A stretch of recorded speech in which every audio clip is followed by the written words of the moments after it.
The real estate market in Calgary is shifting, and that means shifting power dynamics in transactions that you have to know about going in.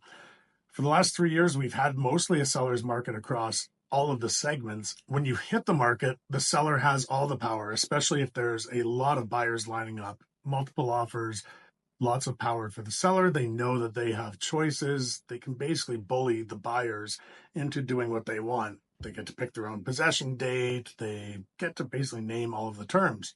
If you don't like something in the inspection, too bad. But as we move to a balanced market, or in some segments like apartments, more of a buyer's market, there's shifting power.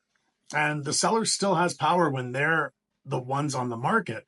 They can choose whether to accept the offer. They can choose a lot of the terms, but ultimately the buyer has a lot more ability to walk away and a lot more desire to walk away if they don't feel the seller's being reasonable. We see a lot more conditional offers at this point, meaning a financing condition, inspections, that sort of thing. And then you often lead to a second negotiation. Once you have that conditional offer signed, the power goes fully to the buyer. The buyer now has the ability to walk away from the transaction.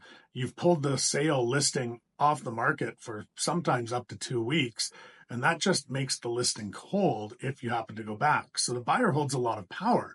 They do an inspection, they find a couple things they don't like. Now you've got a second negotiation, and the buyer has a lot of leverage in terms of saying, you know what, I don't like what I saw in the report about the furnace or the roof or whatever it is.